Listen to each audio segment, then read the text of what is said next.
Cause if I had a clutch on a magnum.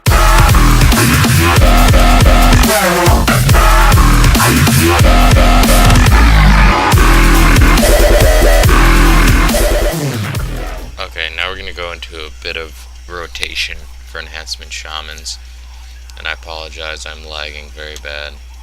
Yeah, 700 world latency. That is wonderful. Okay, so the general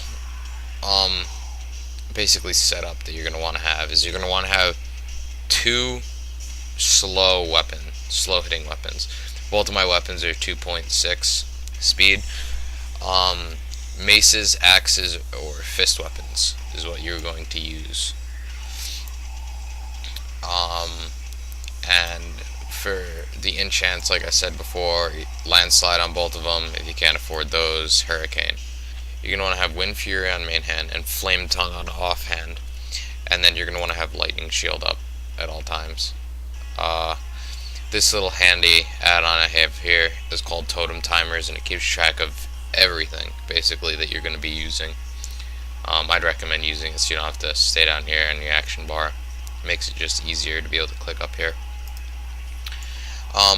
Basically, the general setup of totems you're going to want to have is you're going to want to have the Strength of the Earth Totem, Mana Spring, Wind Fury Totem, and then Searing Totem. That's if you're by yourself or you're in a dungeon with no other shaman. But if you're in a raiding environment, you're probably going to have to accommodate totems for everyone. You're always going to keep Searing Totem on here, though. Unless it's a large group of mobs for AoE, then you could lay down the Magma Totem. But a lot of your DPS comes from, well, a good amount of DPS comes from your Searing Totem. And Strength of Earth, Strength of the Earth Totem, for melee to help them out. You could either put down Mana Spring or Healing. Those are usually the two that I have out, and then I just keep Wind Fury out. So basically, the general rotation that you're going to want to follow is, this is the rotation that I use. If you're not close enough to the targets when the tank pulls, I cast Flame Shock and then Flame Nova. So for rotation, you're going to want to do Flame Shock, Storm Strike, Lava Lash, Unleash Elements, Earth Shock, Fire Nova, and then use your Maelstrom weapon stacks whenever they are procced. So once you have 5, then use your Maelstrom weapon whenever you get it.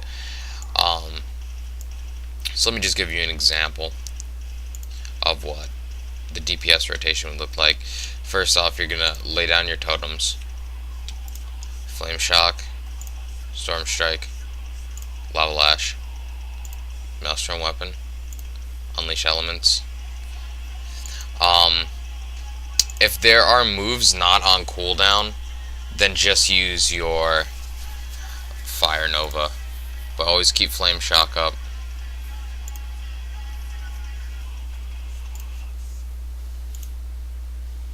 Actually not doing very well. Usually I pull around 15k. As you see, it's basically just use any move that's not on cooldown.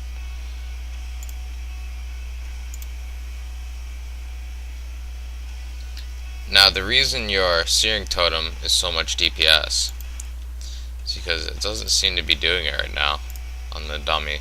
But what it does, there we go. Searing Flames, that stacks 5 times. When you have a stack of 5 on the target, you're going to want to use your Lava Lash, because that's when it's going to hit the hardest. And basically, once you have 5, just use your Lava Lash. It'll be on cooldown, and by the time it's off cooldown, then you'll have another 5. So it's basically just a rinse and repeat on that. I'm lagging a bit right now too.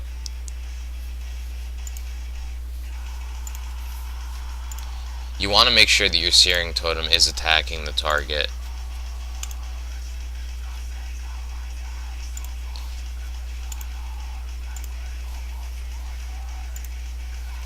For your Maelstrom, you're going to want to use your Lightning Bolt as the attack. Then you could use your Feral Spirit as your cooldown.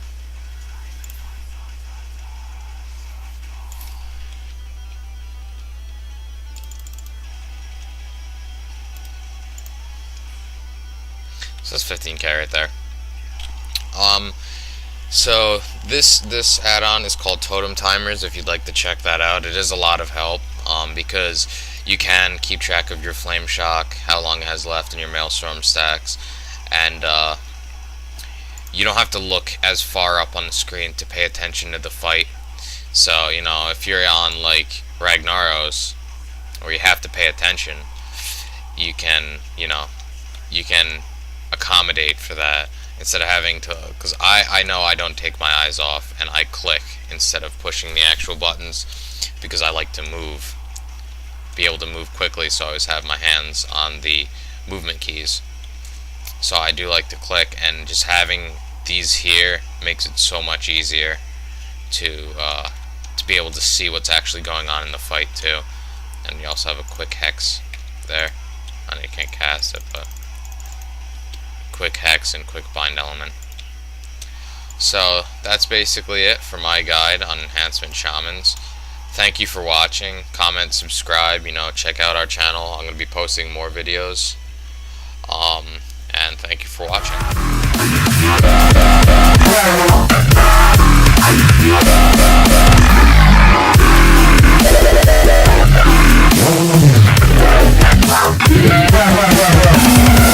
You're just another point in my game, and I'm the god figure poor in the rain. I'm a raw one, too much of a force to contain when I forge through a page full of thoughts of the brain. By any means I put a pure spits to shame. What I depict on scripts too much for the man there.